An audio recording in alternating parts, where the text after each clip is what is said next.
সুপ্রিয় দর্শক, আশা করি আল্লাহ রাব্বুল আলামিনের অশেষ মেহেরবানিতে ও দয়ায় আপনারা সবাই ভালো আছেন।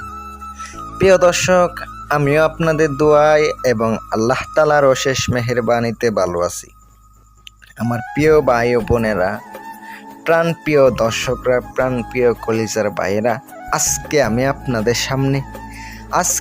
আপনাদের সামনে কঠিনভাবে বিচ্ছেদের একটা নকশা নিয়ে হাজির হলাম। ভাই, কঠিনভাবে বিচ্ছেদ করবেন, সারা জীবন তারা মিল হইতে পারবো না।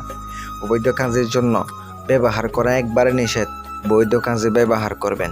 যদি কেউ পরকীয়া করে অথবা কোনো সম্পর্কের মধ্যে যদি ভেজাল থাকে, একবার নষ্ট করে দিবেন, সারা জীবনের জন্য নষ্ট হয়ে যাইব। আপনি দুশ্মনী করবেন কারোর উপরে, মনে করবেন যে স্বামী স্ত্রীর উপর আমি এটা প্রয়োগ করে দিব, একবার বিচ্ছেদ হয়ে যাইব, জীবনেও হইব না। কারণ এটা জায়েজ কাজে ব্যবহার করতে হইবে, আমার অনুমতি থাকবে না না জায়েজ কাজে।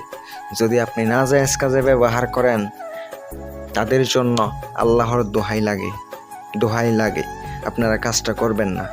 যদি কাজটা করেন, আপনার একটা না একটা ক্ষতি হয়ে যাবে, আমার অভিশাপ থাকবে। আজকের ভিডিওটা সম্পূর্ণ দেখেন।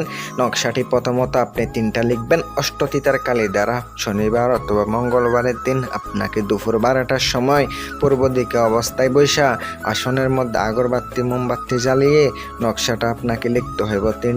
3টা নকশা লিখে নিবেন বিয়াস। মাত্র 3টা নকশা লিখিয়া সুন্দর কইরা নকশার নিচে আপনাকে 2 ব্যক্তির নাম লিখে দিতে হইব।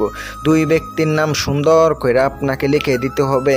যে কোনো ভাষায় লিখে দিবেন, যে কোনো ভাষায়, আপনার মাতৃভাষায় লিখে দেন, বাংলা ভাষায় লিখে দেন।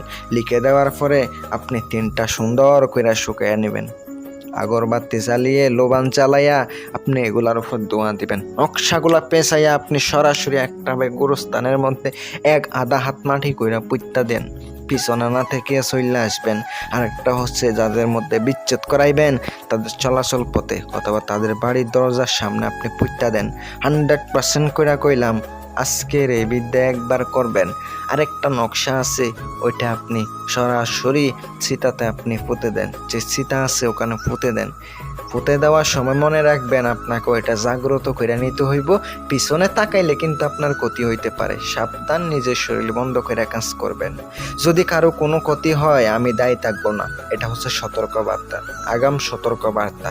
যদি কারো কোনো ক্ষতি হয়, এই তান্ত্রিক, এই কবিরাজ চ্যানেলটি দায়ী থাকবো না, এই ব্ল্যাক ম্যাজিকের চ্যানেলটি দায়ী থাকবো না। ভালো থাকবেন, সুস্থ থাকবেন, দিলাম উপকারের সাথে। ভালো থাকবেন। আসসালামু আলাইকুম।